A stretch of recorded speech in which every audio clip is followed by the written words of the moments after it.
سلام اس پر کہ جس نے فضل کے موتی بکھیرے ہیں، سلام اس پر پروں کو جس نے فرمایا کہ میرے ہیں۔ اللهم صل على محمد وعلى آل محمد كما صليت على إبراهيم وعلى آل إبراهيم إنك حميد مجيد اللهم بارك على محمد وعلى آل محمد كما باركت على إبراهيم وعلى آل إبراهيم إنك حميد مجيد۔ اعوذ باللہ من الشیطان الرجیم، بسم اللہ الرحمن الرحیم۔ کلاس نمبر 9 اور مدنی دور کا دوسرا سال انشاءاللہ تعالی آج ہم پڑھیں گے۔ گزشتہ سوالات کے جوابات آپ کے سامنے ہیں۔ سوالات تھوڑے مشکل ضرور ہوتے جا رہے ہیں، لیکن الحمدللہ آپ کی معلومات میں بھی بہت اضافہ ہو رہا ہے۔ اس کے ساتھ ساتھ ہم نے حضرت ابو بکر صدیق رضی اللہ تعالی عنہ کے بارے میں بھی گزشتہ ہفتے بات کی تھی کہ حضرت ابو بکر رضی اللہ عنہ کا جو کردار ہمیں نظر آتا ہے واقعتاً وہ ہم سب کے لیے سیکھنے کا بہت بڑا موقع ہے۔ ایمان لانے کے بعد کوئی ہچکچاہٹ نظر نہیں آتی، کوئی سوال نظر نہیں آتا، بہت سارے کیا، کیوں، کیسے ہوگا، کیا نظر آتا ہے، کچھ نہیں پوچھتے، جو کہا جاتا ہے کھڑے ہو جاتے ہیں۔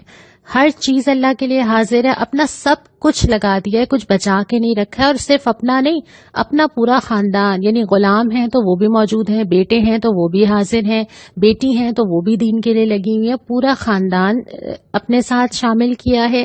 پھر یہ کہ پوری حکمت عملی اور منصوبہ بندی کی ہوئی ہے اس پورے ساتھ دینے کے لیے۔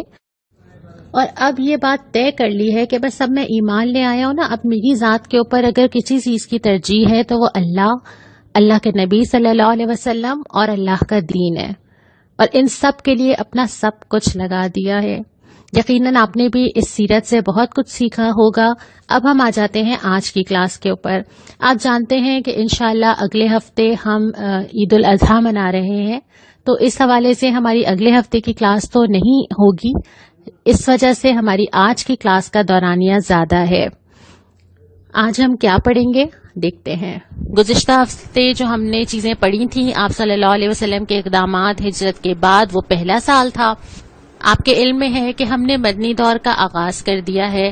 مدنی دور سے مراد یہ ہے کہ ہجری سال شروع ہو گئے ہیں۔ آج جو ہم ہجری سال کاؤنٹ کرتے ہیں وہ اس ہجرت سے کاؤنٹ کرتے ہیں جو نبی کریم صلی اللہ علیہ وسلم نے کی تھی۔ گویا آج ہم جو پڑھیں گے وہ ہجری دوسرا سال ہوگا۔ آج کی کلاس میں ہم پڑھیں گے کہ آپ صلی اللہ علیہ وسلم اور آپ کے ساتھیوں کے آ جانے کے بعد قریش کے دل میں جو غصہ اور اقدامات تھے، جنگ کی اجازت دے دی گئی، اور پھر نبی کریم صلی اللہ علیہ وسلم نے جو قدم بڑھائے۔ کون سے اہم احکامات تھے جو اس سال نازل ہوئے؟ حضرت فاطمہ اور حضرت علی رضی اللہ تعالی عنہم کا نکاح، اور دوسرے سرایا اور غزوات جو پیش آئے، اور سب سے بڑی چیز جو اس سال پیش آئی تاریخ میں ایک انوکھی مثال غزوہ بدر ہے جس کو ہم آج پڑھیں گے۔ شروع کرتے ہیں ہجرت کے بعد کے اقدامات سے۔ نبی کریم صلی اللہ علیہ وسلم کے آنے کے بعد قریش کے اندر تو بہت غصہ، بہت تلملاہٹ، بہت جھنجھلاہٹ تھی۔ ظاہر ہے ان کے جو منصوبے تھے کہ اس طرح وہ قابو کر لیں گے، کس طرح وہ نعوذ باللہ سر کو چل دیں گے، قتل کر دیں گے، سب دھرے کے دھرے رہ گئے نا۔ تو اندر تو ایک غصہ تھا، اور ایک بس موقع کی تلاش میں تھے کہ کب موقع ملے اور کب ہم جا کے اپنی اندر کا غصہ نکالیں، یا ہم کب جا کے ان کو خدا نہ خواستہ نعوذ باللہ جڑ سے مٹا دیں۔ پہلا اقدام یہ کیا کہ عبداللہ بن ابی جو انصار کا سردار تھا، اور عنقریب وہ سردار بن جاتا اگر ہجرت نہ ہوتی اور آپ صلی اللہ علیہ وسلم نہ آ جاتے، تو امکان یہی تھا کہ وہی سردار منتخب کیا جائے گا، اور اس کے اندر یہ اقتدار کی طلب کی وجہ سے ایک غم و غصہ پایا جاتا تھا۔ ٹھیک آدمی کو مارک کرتے ہوئے قریش نے ان کے نام خط لکھا، اور خط یہ لکھا کہ اب یا تو تم لڑو اور نکالو، یا تو تم اس کو نکال دو یا ہم پھر لڑنے آ جائیں گے، اور جب ہم لڑیں گے تو پھر اس کے جو چیزیں ہوں گی اور اس کے جو نتائج ہوں گے اس کے لیے تم تیار رہو۔ اور عبداللہ بن ابی نے اس پہ سوچنا شروع کر بھی دیا، لیکن پھر نبی کریم صلی اللہ علیہ وسلم کو اس کا علم ہوا اور آپ نے جا کے اس سے بات کی کہ کیا تم اپنے ہی لوگوں سے لڑو گے اب؟ تو اس کی بات سمجھ میں آ گئی اور اس نے وہ ریاکٹ نہیں کیا جو قریش چاہتے تھے۔ دوسری بات یہ ہوئی کہ در پردہ دھمکیاں ملنا شروع ہو گئیں، جو مکہ کوئی جاتا تھا تو وہاں سے پیغامات آتے تھے، اور جو یہاں کوئی کسی کام سے آتا تھا اس کے ذریعے کوئی نہ کوئی میسج آتا تھا، اور یہ کہا جاتا تھا کہ ہم چھوڑیں گے نہیں، ہمیں موقع تو ملے، ذرا آنے تو دو، ہم داخل نہیں ہونے دیں گے۔ ظاہر ایک شدید ٹینشن کی کیفیت تھی۔ اس صورتحال میں آپ صلی اللہ علیہ وسلم اور تمام صحابہ رضوان اللہ تعالی علیہ مجمعین، ان کی کیفیت یہ تھی کہ راتوں کو وہ ساری ساری رات جاگتے تھے، پہرا دیتے تھے، چوکنا رہتے تھے، ہتھیار لگا کے سوتے تھے۔ ہر وقت یہ احساس تھا نا کہ پتہ نہیں کس وقت ہمارے اوپر حملہ ہو جائے، پتہ نہیں کون سی کارروائی اب ہونے والی ہے، اس خوف کا آپ تصور کر سکتے ہیں۔ لیکن اس کے ساتھ ساتھ آپ صلی اللہ علیہ وسلم نے 2-3 کاموں کا اہتمام شروع کیا۔ آپ نے جو تجارتی شاہراہ تھی جو یمن سے شام جاتی تھی اور سارے تجارتی قافلے وہیں سے گزرتے تھے، تو آپ صلی اللہ علیہ وسلم نے یہ کیا کہ وہاں پر دستے بھیجنے شروع کر دیے۔ اب وہ دستے جو ہے وہ جاتے تھے، یہ بھی ہم آگے بات کریں گے کہ کیا کرتے تھے، اور ارد گرد کے جتنے قبائل اس شاہراہ پہ تھے نا، آپ نے ان سے دوستی کا ہاتھ بڑھایا، جنگ نہ کرنے کا معاہدہ کیا، گویا اس شاہراہ کو بھی اپنے لیے سیف کیا اور یہاں پہ اپنا ہولڈ بھی بڑھایا۔ تو اب جو دستے جایا کرتے تھے وہ ایک تو نظر رکھتے تھے کہ آس پاس کیا سچویشن چل رہی ہے، کوئی خبر لا رہے ہیں، کچھ پتہ چل رہا ہے۔ دوسرا یہ کہ قبائل سے رابطہ بہت ضروری تھا اس وقت کہ جو آس پاس آبادیاں ہیں ان سے کانٹیکٹ رہے، اور تیسرا یہ تھا کہ اپنی قوت کا احساس دلایا جائے کہ ہمیں کمزور نہ سمجھا جائے۔ ایسا نہیں ہے کہ اب ہم اس حالت میں ہیں کہ ہم کسی کے لیے آسان ثابت ہوں گے، تو یہ ایک انڈائریکٹ میسج دینا بھی مطلوب تھا۔ اسی دوران یہ ہوا کہ قرآن میں وہ آیات نازل ہوئی جس میں اللہ تعالیٰ نے وار ڈکلیئر کر دی۔ اس سے پہلے تو یہ تھا نا کہ مسلمان خیر کی امید کے ساتھ دعوت دے رہے تھے، دعائیں کر رہے تھے، میسج پہنچا رہے تھے، چاہ رہے تھے کہ وہ ایمان لے آئیں، ظلم و ستم کو برداشت کر رہے تھے۔ اب چونکہ اب مسلمانوں کی حیثیت تبدیل ہو گئی ہے، وہ مدینہ میں آ گئے، ان کے پاس ایک سیف پلیس ہے۔ اب اللہ تعالیٰ نے یہ بتا دیا کہ اب آپ کی اور ان کی لڑائی اور جنگ ہے، اور اب مقابلہ ہے کفر اور اسلام کا، اور آمنے سامنے ہے۔ لہٰذا آپ صلی اللہ علیہ وسلم کی ساری اسٹریٹجی ہمیں اسی حوالے سے نظر آتی ہے کہ اب معاملہ صرف یہ نہیں رہا کہ سمجھ نہیں آ رہی یا نادان ہے، اب مقابلہ دین اور ایمان کے ساتھ ہے، اور لوگ اسلام کو اور نبی کو مٹانا چاہتے ہیں، نعوذ باللہ۔ تو آپ بھی اسی طرح تیاری کیجئے، اسی طرح لڑیے، اسی طرح مقابلے پہ تیار ہو جائیے۔ تو آپ صلی اللہ علیہ وسلم نے اسی طرح اقدامات کیے۔ اس سال میں جو اور اہم اقدامات آئے اس میں ایک بہت امپورٹنٹ چیز یہ تھی کہ اس سے پہلے تو مسجد اقصیٰ کی طرف رخ کر کے نماز پڑھی جا رہی تھی، اور آپ صلی اللہ علیہ وسلم کی خواہش تھی، اور آپ اللہ تعالیٰ نے اس کا ذکر کیا قرآن میں کہ ہم دیکھ رہے ہیں کہ آپ کے اندر یہ بے چینی ہے اور آپ چاہتے ہیں کہ قبلہ تبدیل ہو، کیونکہ وہ یہودیوں کا بھی قبلہ تھا نا، اور ایک خانہ کعبہ سے محبت بھی تھی، اور ایک دین حنیف جو حضرت ابراہیم علیہ السلام کا تھا اس کا سمبل تو خانہ کعبہ تھا۔ تو اللہ تعالیٰ نے بھی سورہ بقرہ کی آیات میں تحویل قبلہ کا حکم دے دیا کہ اچھا اب جو ہے آئندہ سے خانہ کعبہ کی طرف منہ کر کے نماز پڑھی جائے، ایک ڈائریکشن جو ہے مسلمانوں کی طے کر دی گئی۔ روزوں کی فرضیت کا حکم اسی سال آیا، عید کی نماز اجتماعی عیدگاہ میں جا کے پڑھنا، صدقہ فطر دینا، قربانی کرنا، یہ سارے احکامات آپ نوٹ کریں گے کہ مکہ میں چیزیں نہیں آئی تھیں کیونکہ اسٹیٹ نہیں تھا۔ اسلام پورا کا پورا نافذ ہونے والی سٹیج اب آ گئی ہے۔ اب یہ ہو رہا ہے کہ احکامات شروع ہو رہے ہیں، اور انہی ساری چیزوں کے ساتھ ساتھ ہو رہے ہیں، جنگیں بھی چل رہی ہیں، خوف بھی چل رہا ہے، خوشیاں بھی ہو رہی ہیں، شادیاں بھی ہو رہی ہیں، اور ساتھ ساتھ اقدامات بھی ہو رہے ہیں، اور یہی زندگی ہے۔ زندگی میں یہی ہوتا ہے کہ آپ کی زندگی میں خوشی، غم، دین، آزمائش، آسانی ایک کے بعد ایک آ رہی ہوتی ہیں۔ اور اسی دوران یہ ہوا کہ حضرت فاطمہ اور حضرت علی رضی اللہ تعالی عنہ کا نکاح ہوا۔ آپ صلی اللہ علیہ وسلم نے حضرت علی کو بلایا اور ان سے پوچھا کہ تمہارے پاس کچھ ہے؟ انہوں نے کہا نہیں۔ آپ نے کہا وہ زرہ تھی نا تمہارے پاس ایک آئی تھی؟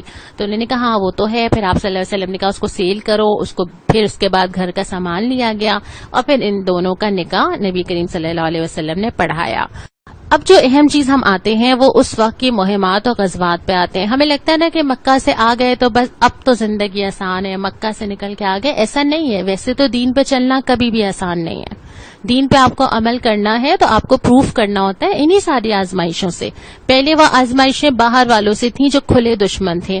اب یہ آزمائشیں کئی جگہ سے ہیں. دشمن اپنی جگہ موجود ہے, اپنے اندر مختلف مزاجوں کے لوگوں کو لے کے چلنا. جہاں آپ رہ رہے ہیں وہاں پہ طرح طرح کے لوگ, یہودی, مشرکین, منافق, سب کو لے کے چلنا. تو اب آزمائشیں سے زیادہ ملٹی پلائی ہو گئی ہیں. اب صورتحال یہ ہے کہ پہلے میں نے ذکر کیا کہ مختلف مہمات اور دستے تو بھیجے ہی جاتے تھے. غزوات اور سرایا کا ذکر ملتا ہے. غزوہ اس مہم کو کہتے ہیں جس میں آپ صلی اللہ علیہ وسلم خود تشریف لے کے گئے ہوں, لیکن سریہ اس مہم کو کہتے ہیں جس کی جمع ہے سرایا, جس میں آپ صلی اللہ علیہ وسلم نے وقت بھیجا ہو, کسی کو سربراہ بنا کر بھیجا ہو, لیکن آپ خود تشریف لے کے نہ گئے ہوں. تو اس دور میں ہمیں چھوٹے چھوٹے بہت سارے غزوات اور سرایا ملتے ہیں کہ کچھ لوگوں کا گروپ بھیجا گیا کسی قبیلے کی طرف, کسی مشن کی طرف, کسی کام کو دے کر, اور وہ جاتے بھی تھے, گشت بھی کرتے تھے, اور جو ڈیوٹی ان کو دی جاتی تھی وہ کر کے آتے تھے. بڑی چیز جو اس دوران ہوئی وہ تھا غزوہ بدر, جس کو یوم الفرقان کہا جاتا ہے. فرقان, فرق ہونا, الگ الگ ہونا, حق اور باطل کو چھانٹ دینے والا. اور یہ 17 رمضان 2 ہجری کو آیا. غزوہ بدر کی چیزوں کو ہم 5 عنوانات میں تقسیم کرتے ہیں. سب سے پہلے یہ کہ کیوں ہوا, تیاری کیا کی گئی, جنگ میں کیا ہوا, جنگ کے فوراً بعد کیا ہوا, اور پھر ہم نے اس سے کیا سیکھا. ہم اس پورے غزوہ بدر کو دیکھتے ہوئے اور پڑھتے ہوئے اس بات کو ذہن میں رکھیے کہ ہم ایک واقعہ نہیں پڑھ رہے کہ ہم یہ سوچیں کہ کیا اچھے لوگ تھے. یہ تو ایک پہلو ہے نا, لیکن وہ سارے لوگ ہمارے لیے مثال چھوڑ کے گئے ہیں کہ جب ایسا کوئی وقت آ جائے, اور ان سارے قصوں میں اپنے آپ کو اس کی جگہ رکھ کے ضرور سوچئے گا یہ میری اور آپ کی طرح کے انسان ہیں. ان کے بھی گھر ہیں, فیملیز ہیں, شوق ہیں, سکون ہے زندگی میں, چاہتے ہیں کہ بہت مزہ آئے, آسانی ہو, کسی سے سامنا نہ کرنا پڑے, اپنی لائف آسانی سے گزاریں, تجارتیں ہیں, بزنس ہیں, سب کچھ ہے ان کے ساتھ بھی. لیکن ایمان ایسی چیز ہے جس نے ایسی ایسی مثالیں قائم کر دی. ہم ہر ایک کے کردار میں اپنے آپ کو دیکھیں گے. ہوا یہ کہ آپ صلی اللہ علیہ وسلم نے سریہ نخلا کہا جاتا ہے کہ حضرت عبداللہ بن جحش رضی اللہ تعالی عنہ کی قیادت میں ایک وفد بھیجا اور اس کو کہا کہ وہ جائے اور خبر لے اور راستے میں دیکھے. اب وہ وفد نکلا تو قریش کا ایک قافلہ جا رہا تھا. اس وفد نے اس قریش کے قافلے کو لوٹا اور عمرو بن حضرمی کا قتل ہوا. یاد رہے کہ یہ اسٹیٹ آف وار ہے, یہ عام عمومی حالات نہیں ہیں. اس میں یہ رہا کہ جب وہ قتل ہوا اور وہ لوگ واپس آئے تو آپ صلی اللہ علیہ وسلم نے اس کی مذمت بھی کی. آپ نے کہا کہ تمہیں میں نے یہ تو نہیں کہا تھا, لیکن ظاہر ہے جس وقت جو سچویشن ہوتی ہے انسان اسی حساب سے ریئیکٹ کرتا ہے. انہوں نے یہ سوچا کہ نہیں اس وقت ہمیں یہ کرنا چاہیے. پھر آپ صلی اللہ علیہ وسلم نے اس کا فدیہ بھی دلوایا. پھر یہ ہوا کہ ابو سفیان کی قیادت میں اس کے بعد یعنی کچھ وقت گزرنے کے بعد ایک وفد قریش کا بہت بڑا تجارتی قافلہ تھا جس میں ان کی پوری ارننگز اور ان کی بہت ساری انویسٹمنٹ تھی. اب وہ جب تجارتی قافلہ وہاں سے گزر رہا تھا نا, ابو سفیان اس کی قیادت کر رہے تھے. ابو سفیان کو یہ لگا کہ مجھے بھی لوٹا جائے گا اور انہوں نے سوچا کہ اب میرے اوپر تو خطرہ ہے, میں کیا کروں. تو پہلے تو یہ کیا کہ ایک آدمی کو بھیجا کہ تم مکہ جاؤ اور وہاں جا کے اعلان کر دو کہ ہم پہ حملہ ہونے والا ہے. ایک سائڈ تو یہ تھی, وہ آدمی چلا گیا مکہ اور اس نے جا کے خوب شور مچایا کہ خبردار ہو جاؤ, حملہ ہونے والا ہے, دیکھو کیا ہو رہا ہے, تمہارے تو ساری کمائی لٹنے والی ہے. اور وہاں پہ ایک پینک اور ایک غصہ تو پہلے ہی موجود تھا, تو وہاں پہ تو ایک پوری مہم شروع ہو گئی کہ اچھا اب ہم نکلتے ہیں اور اب ہم بتاتے ہیں. دوسری طرف یہ ہوا کہ ابو سفیان نے اس نے جب یہ سوچا تو اس نے آس پاس معلوم کیا اور راستہ بدل لیا. قریش اپنی طور پہ تیار ہو رہے تھے, ہر گھر سے چیزیں لائی جا رہی تھیں, ہر گھر کا نوجوان نکل گیا تھا اور وہ وہاں سے نکل رہے تھے کہ ان کو یہ پتا چلا کہ ابو سفیان نے تو راستہ بدل لیا. اب قریش کا لشکر تو روانہ ہو چکا تھا. اب آپس میں اختلاف ہوا اور حضرت حکیم بن عزام اس وقت تک مسلمان نہیں ہوئے تھے. انہوں نے عتبہ سے کہا کہ ہمیں پھر واپس چلے جائیں, جب تو ریزن ہی نہیں بچا نا, اب کیا کریں, چلتے ہیں واپس. تو اس نے کہا ہاں بات تو ٹھیک ہے. پھر ابو جہل کے پاس گیا, لیکن ابو جہل کا جو ایک رویہ اور کردار ہم پڑھتے چلے جا رہے ہیں اس کو جتنا غصہ تھا اس نے کہا نہیں. اس نے عتبہ سے کہا کہ تمہارا اصل میں بیٹا ہے نا مسلمانوں کی طرف, اس وجہ سے تمہیں جو ہے کمزوری پیدا ہو رہی ہے. ظاہر ہے ان کی حمیت نے جوش مارا, انہوں نے کہا نہیں ایسی کوئی بات نہیں ہے, چلو پھر نکلو. اور پھر وہ سارے کا سارا جو لشکر ہے وہ مقابلے کے لیے نکل پڑا. دوسری طرف مدینہ میں یہ ہوا کہ یہ پتا چل رہا تھا کہ ایک قافلہ آ رہا ہے, تجارتی قافلہ آ رہا ہے, غصے میں ہے انٹینشنز تو ظاہر ہے کنفرم نہیں ہوتی نا، لیکن آپ کو یہ لگ رہا تھا کہ ان سے جو ہے وہ ہمارا سامنا ہوگا. آپ صلی اللہ علیہ وسلم نے مدینہ میں یہ اعلان کیا کہ شاید ہمارا سامنا پڑے اور ہمیں ایک لشکر لے کے نکلنا پڑے، تو کون کون چلے گا؟ یہ عام منادی اس وقت ایسی نہیں تھی. اس وقت قریش کے لشکر کا اندازہ نہیں تھا کہ یہ سارے کے سارے آ جائیں گے، لیکن آپ نے اعلان کیا تو مسلمانوں میں سے بہت یہ نہیں ہوا کہ ہر ہی آدمی نکل آیا، کیونکہ اتنی بڑی جنگ کا اندازہ نہیں تھا اس وقت. تو کچھ لوگ نکلے اور جو آسانی سے نکل سکتے تھے سارے لوگ نکلے، اور راستے میں ابھی تھوڑا آگے بڑھے تھے تو آپ صلی اللہ علیہ وسلم کو اللہ تعالیٰ نے یہ اطلاع دے دی کہ مکہ سے بھی ایک بہت بڑا لشکر نکل چکا ہے آپ سے مقابلے کے لیے. یہاں آ کے سچویشن بدل گئی. اب آپ صلی اللہ علیہ وسلم کو یہ پتا چلا کہ اچھا ایک راستہ وہ ہے جس پہ تو تجارتی قافلہ ہے، ایک راستہ وہ ہے جس میں مکہ سے اتنا بڑا لشکر ہمارے مقابلے پہ آ رہا ہے، تو کیا کیا جائے؟ آپ صلی اللہ علیہ وسلم نے اس وقت ایک میٹنگ کی اور آپ نے ان تمام لوگوں کو جو آپ کے ساتھ تھے ان کے ساتھ بیٹھ کے مشورہ کیا کہ ہمیں کیا کرنا چاہیے. پوری سچویشن بتائی. اب آپ اس کو تصور کیجئے کہ جو لوگ نکلے ہیں 313، جو لوگ نکلے ہیں وہ پوری اسٹرینتھ بھی نہیں ہے، اپنے شہر سے باہر بھی نکل آئے ہیں. اب جب آپ ان سے پوچھا جا رہا ہے کہ کیا کیا جائے، پہلے تو حضرت ابوبکر اور حضرت عمر نے رائے دی، لیکن پھر آپ صلی اللہ علیہ وسلم نے دوبارہ پوچھا کہ اچھا بتاؤ. پھر کھڑے ہوئے حضرت مقداد بن عمرو رضی اللہ تعالی عنہ، اور ان کے الفاظ سے میں اپنے آپ کو جج کرتی ہوں کہ کیا یہ الفاظ میں اور آپ کہیں گے. ہم سے کہا جائے دین کے لیے آؤ، میرا گھر، میری ٹائمنگز، میری آسانیاں، میرا اسکیڈول، میرے پاس تو بہت سارے ریزنز ہیں نا. حضرت مقداد کھڑے ہو کے کہتے ہیں اے اللہ کے رسول صلی اللہ علیہ وسلم، اللہ نے آپ کو جو راستہ دکھایا ہے آپ چلیں اس کے اوپر، ہم آپ کے ساتھ ہیں. ہم آپ سے نہیں کہیں گے کہ جو بنی اسرائیل نے حضرت موسیٰ سے کہا تھا کہ تم اور تمہارا رب جاؤ اور لڑو، ہم یہاں بیٹھے. ہم تو یہ کہیں گے کہ آپ اور آپ کے پروردگار چلیں، لڑیں، ہم بھی آپ کے ساتھ لڑیں گے. اس کے بہت سارے الفاظ ہمیں اسی طرح کے ملتے ہیں کہ وہ کہتے ہیں کہ بس آپ جہاں چلیں گے ہم آپ کے ساتھ چلیں گے. یہ مہاجر تھے. آپ صلی اللہ علیہ وسلم نے دعا دی، لیکن آپ نے پھر یہی فرمایا کہ اچھا اور مشورہ دو. یہ سن کے انصار سمجھ گئے کہ اچھا اب ہمیں مخاطب کیا جا رہا ہے. تو حضرت سعد بن معاذ رضی اللہ تعالی عنہ کھڑے ہوئے.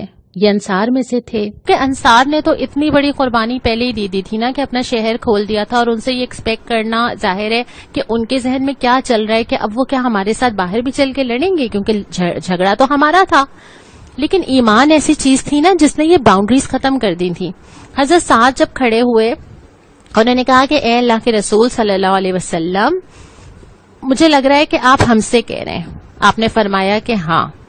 حضرت سعد رضی اللہ تعالی عنہ نے فرمایا ہم تو آپ پر ایمان لائے ہیں نا، ہم نے آپ کی تصدیق کر دی ہے، ہم نے گواہی دی ہے کہ آپ جو لے کر آئے ہیں وہ حق ہے، اور اس پر ہم نے اپنے آپ کو آپ کی اطاعت میں دے دیا ہے. آپ کا جو ارادہ ہے آپ چلیے. اس ذات کی قسم جس نے آپ کو حق کے ساتھ مبعوث کیا ہے، آپ ہمیں لے کے سمندر میں بھی کودنا چاہیں گے نا، ہم آپ کے ساتھ کود پڑیں گے. ہمارا ایک آدمی بھی پیچھے نہیں رہے گا. ہمیں کوئی ہچکچاہٹ نہیں ہے کہ آپ ہمارے دشمن سے ٹکرا جائیں، اور ہم جنگ میں لڑنے کے لیے تیار ہیں. اور ہم ہو سکتا ہے اللہ تعالیٰ آپ کو ہماری طرف سے ایسی چیز دکھائے جس سے آپ کی آنکھیں ٹھنڈی ہو جائیں. آپ ہمیں ساتھ تو لے کے چلیں، اللہ تعالیٰ آپ کو برکت دے. اور اتنا پیارا جواب. اور ایک اور جگہ اس سے پیارے الفاظ بھی ہیں حضرت سعد کے، اور اس میں یہ ہے کہ انہوں نے یہ کہا کہ اے اللہ کے رسول صلی اللہ علیہ وسلم، جہاں چاہیں چلیں، جس سے چاہے تعلق استوار کریں، جس سے چاہے کاٹ لیں، ہمارے مال سے جو چاہے لے لیں، جو چاہے دے دیں. آپ جو لیں گے وہ ہمیں زیادہ پسند ہوگا بنسبت اس کے کہ آپ جو چھوڑیں گے. آپ کا جو فیصلہ ہوگا ہم مانیں گے. یہ والے الفاظ میں اللہ تعالیٰ کے لیے کہہ سکتی ہوں، اللہ کی دین کے لیے کہہ سکتی ہوں. میرا جو مال اللہ کے لیے چلا جائے مجھے زیادہ محبوب ہے بجائے اس کے کہ جو میں روک لوں. میرا جو وقت اللہ کے لیے چلا جائے وہ زیادہ اچھا ہے بجائے اس کے کہ جو میرے ذاتی کام آ جائے. میری ساری چیزیں اللہ کے لیے لگ جائیں. یہ ہمت کی بات ہے، اور یہ ہمت ایمان ہی دیتا ہے. لیکن ایسا نہیں ہے کہ یہ مثالیں آج قائم نہیں ہو سکتی، یہ ہم سب کر سکتے ہیں. اللہ سے ایسا تعلق ہوتا ہے تو زبان سے پھر ایسے الفاظ بھی نکلتے ہیں. اس کے بعد جب آپ صلی اللہ علیہ وسلم کو یہ جوابات ملے، پھر منصوبہ بندی شروع ہوئی. پھر یہ طے کیا گیا کہ جنگی حکمت عملی کیا ہوگی. ہدایات دی گئی. بدر کے میدان میں پہنچے، وہاں پہ خیمہ لگایا گیا. مشورہ ہوا کہ نہیں یہاں نہیں وہاں لگائیے، چشمے کے پاس لگائیے. معلومات حاصل کی گئی مختلف لوگوں کو سے بھی، اور آپ صلی اللہ علیہ وسلم نے جا کے بھی راستے میں کچھ لوگوں سے کنفرم کیا کہ کس کے علم میں کیا ہے. جو ایک جاسوسی کا نظام ہوتا ہے اس طرح بنایا گیا, لشکر کی ترتیب بنائی گئی, صفیں بنائی گئی, لیکن جو کمپیریزن تھا نا وہ کچھ نہیں تھا. اگر آپ ساز و سامان دیکھیں, ظاہر مسلمان اس بھرپور تیاری سے نہیں نکلے تھے, تو صرف 313 تھے اور قریش 1000 آ رہے تھے. اور اس کے بعد جو اونٹ تھے مسلمانوں کے پاس وہ 70 تھے اور قریش کے پاس 700 تھے. جو گھوڑے تھے وہ 2 تھے اور قریش کے پاس 100 تھے. اور مسلمانوں کے پاس جو ہتھیار تھے اس میں صرف 2 تلواریں تھیں. یعنی ان تمام چیزوں کے ساتھ وہ وہاں سے نکلے تھے, لیکن بھروسہ چیزوں پہ تھا ہی نہیں نا. بھروسہ تو یہ تھا کہ اگر اللہ تعالیٰ نے مجھے فتح دینی ہے تو اللہ تعالیٰ اسی کے ساتھ دے گا. اور چیزوں سے زیادہ میٹر کرتا ہے کہ آپ کے پاس ایمان کیسا ہے, کیونکہ وہی آپ کی اسٹرینتھ ہے. اور اس کے بعد پھر بدر کے میدان میں پہنچتے ہیں. جو نقشہ آپ کے سامنے ہے اس وقت آپ کو نظر آ رہا ہے. کیفیت یہ ہے کہ مسلمانوں کا لشکر جیسا کہ آپ دیکھ سکتے ہیں کہ حوض کے پاس ہے, قریش کا لشکر سامنے کی طرف ہے. قریش کے پیچھے آپ کو نظر آ رہا ہے مکہ مکرمہ جانے کا راستہ ہے, اور مسلمانوں کی طرف جو ہے وہ مدینہ جانے کا راستہ ہے, اور درمیان میں جنگ کا وہ میدان ہے. اس کے بعد جنگ شروع ہوتی ہے. شروع ہوتے ہی سب سے پہلے قریش کی طرف سے للکارا جاتا ہے, اور 3 لوگ سامنے آتے ہیں جو اب آپ کے سامنے آ رہے ہیں. یہ 3 ہیں شیبہ بن ربیعہ, عتبہ بن ربیعہ اور ولید بن عتبہ.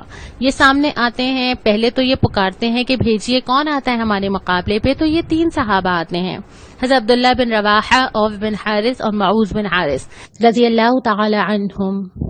وہ پوچھتے ہیں تم لوگ کون ہو؟ وہ کہتے ہیں ہم انصار سے. وہ کہتے ہیں نہیں, تم سے ہمارا جھگڑا نہیں ہے. پھر آپ صلی اللہ علیہ وسلم کو پکار کے کہتے ہیں کہ اپنے لوگ بھیجیے. پھر آپ صلی اللہ علیہ وسلم پکارتے ہیں تو حضرت حمزہ رضی اللہ تعالی عنہ, حضرت علی رضی اللہ تعالی عنہ, حضرت عبیدہ رضی اللہ تعالی عنہ, یہ تینوں آتے ہیں. اور اس کے بعد پھر جنگ شروع ہو جاتی ہے. اس پوری جنگ کے اندر جب تک جنگ ختم نہیں ہوتی آپ تصور کر سکتے ہیں کسی کو معلوم نہیں ہے کہ نتیجہ کیا ہوگا, لیکن اگر آپ دنیا کے لحاظ سے کیلکولیشن کریں تو سمجھ آ رہا ہے کہ جیتنے کا کوئی سوال نہیں نظر آ رہا, کوئی کمپیریزن ہی نہیں بن رہا اتنے بڑے لشکر سے جا کے ٹکرانے کا. لیکن جو اس کے اندر مظاہرے ہمیں نظر آتے ہیں, پہلے تو ایمان کے مظاہرے نظر آتے ہیں کہ چھوٹا سا بچہ اس کو واپس بھیجا جا رہا ہے, وہ کہہ رہے ہیں مجھے نہیں جانا, حضرت عمیر بن ابی وقاص رضی اللہ تعالی عنہ. پھر یہ نظر آتا ہے باپ اور بیٹا آمنے سامنے لڑ رہے ہیں. یہ سارے جو لوگ جو مدینہ پہنچے تھے ہجرت کر کے, ان کی فیملیز مکہ میں تھی نا, اور اس میں بہت سارے ایسے لوگ تھے جو اپنے چچا سے, اپنے باپ سے, اپنے بیٹے سے لڑ رہے تھے. اور پھر نظر آتا ہے حضرت عمیر کا ہی واقعہ کہ ہاتھ میں کھجوریں ہیں اور کہتے ہیں کہ اب کھجوریں کھا کے وقت کون ضائع کرے, اب تو جنت میں جا کے کھائیں گے. کھجوریں پھینکتے ہیں اور شامل ہو جاتے ہیں. پھر یہ بھی نظر آتا ہے کہ عتبہ بن ربیعہ کے جو بیٹے تھے حضرت ابو حذیفہ رضی اللہ تعالی عنہ, وہ مسلمانوں کی طرف سے لڑ رہے تھے. اور جب ان کے باپ کو قتل کیا گیا اور اس کی لاش لے جائی جا رہی تھی تو ان کے چہرے پہ رنج تھا. تو آپ نے پوچھا کہ کیا تمہیں اپنے باپ کے اس انجام پہ رنج ہو رہا ہے؟ انہوں نے کہا کہ نہیں یا رسول اللہ صلی اللہ علیہ وسلم, مجھے یہ غم نہیں ہے کہ اس کو یہ انجام پہنچا ہے, مجھے غم یہ ہے کہ یہ سمجھدار آدمی تھا, مجھے امید تھی کہ یہ ایمان لے آئے گا, مجھے اس کے ایمان نہ لانے کا رنج ہے. کیسی مثالیں ہیں یہ, کیسے لوگ ہیں یہ؟ جذبات تو تھے نا دلوں کے اندر, تکلیف تو ہوتی ہوگی نا, لیکن ان سارے رشتوں کے اوپر ایمان ہے. سب سے پہلے دین ہے. اور پھر اس کے دوران مسلمانوں نے وہ اللہ تعالیٰ کی نصرت محسوس کی, اور اس میں یہ تھا کہ دونوں لشکروں کو تعداد کم نظر آ رہی تھی. پھر اس کے بعد کفار کو مسلمان زیادہ اور مسلمانوں کو کفار کم نظر آنے لگے. بارش ہوئی غزوہ سے پہلے, اور اس میں ایک کیفیت سکینت کی طاری ہوئی. آپ صلی اللہ علیہ وسلم نے دعا پڑھتے ہوئے ایک ہاتھ میں مٹی لے کے پھینکی, تو کفار میں سے ہر ایک کو لگا کہ اس کی آنکھوں کے اندر مٹی گئی ہے. اور اس کے بعد یہ بھی محسوس کیا کہ کوئی اور ہمارے ساتھ لڑ رہا ہے. بعض صحابہ نے اس کو کوٹ کیا ہے, میں کسی کو تلوار مار رہا ہوں تو اس کی گردن میری تلوار لگنے سے پہلے گر گئی, اور میں کسی کو زخمی کرنا چاہ رہا ہوں تو اس کا ہاتھ کٹ کے گر گیا جو کہ میں نے نہیں کاٹا تھا. اور کچھ لوگوں نے ذکر کیا کہ مجھے فلانا نے مارا ہے, وہ اس کا کوئی وجود ہی نہیں تھا. تو صاف صاف محسوس ہوا, جس کو اللہ تعالیٰ نے بعد میں سورہ انفال میں کہا کہ ہم نے فرشتوں سے تمہاری مدد کی, اور وہ 1000 فرشتے بھی میدان جنگ میں موجود تھے. قدرت اور فرشتے اور یہ ساری چیزیں تو اللہ تعالیٰ کے ہاتھ میں نا, یہ میدان جنگ میں بھی اور یہ میری زندگی میں بھی میری مدد کر سکتی ہیں اگر اللہ میرے ساتھ ہو. اور اسی غزوہ بدر کے دوران نبی کریم صلی اللہ علیہ وسلم کی بڑی رقت والی دعائیں بھی ملتی ہیں نا, کیونکہ دعا بھی تو ایک طاقت ہے نا. اور آپ صلی اللہ علیہ وسلم نے دعا مانگی کہ اللہ کہ تھوڑے سے لوگ ہیں نا, اگر یہ بھی چلے گئے یا ان کا بھی نام مٹا دیا گیا تو روئے زمین پہ تیری عبادت کرنے والا کوئی نہیں ہوگا. اور یہ بھی کہ اللہ جو وعدہ آپ نے کیا تھا اب ہماری مدد کیجئے، وہ وعدہ پورا کیجئے۔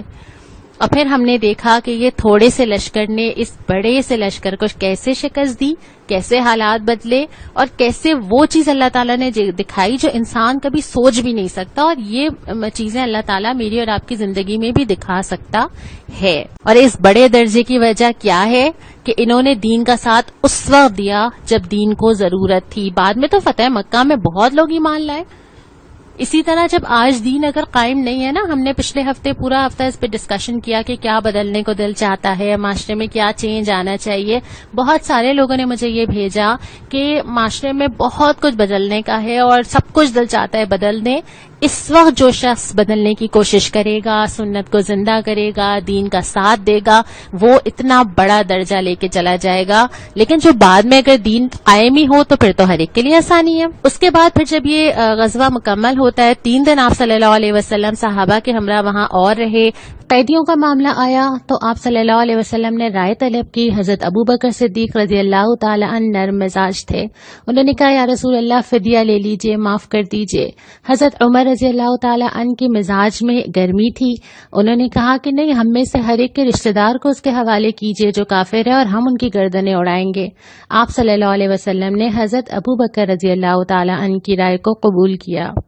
لیکن بعد میں قرآن نے تصریح کی کہ ابھی تو آپ نے یہ طے کر لیا ہے فدیے کا معاملہ، لیکن جب جنگ ہو رہی ہو تو پہلی فکر یہ نہیں ہونی چاہیے، ورنہ تو لوگ یہ کوشش کریں گے کہ فدیے کے لیے قید کریں صرف، نہ مارے نہیں۔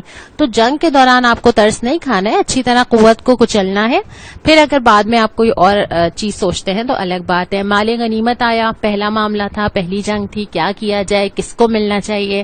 سورہ انفال کی پہلی آیت میں بھی اس کا بتا دیا گیا کہ آپ صلی اللہ علیہ وسلم یہ سارا مال جمع کیا اور پھر اس کو تقسیم کیا۔ اور پھر قرآن نے پورا تبصرہ، میں آپ کو ضرور ریکمینڈ کروں گی کہ آپ سورہ انفال ضرور پڑھیں۔ قرآن نے پورا تبصرہ کیا ہے۔ پہلے کوتاہیوں پہ توجہ دلائیے کہ تم نے جو غلطی کی اور تمہیں اپنی استغفار کرنا چاہیے اور اللہ سے اپنی کمزوری کی معافی مانگنی چاہیے۔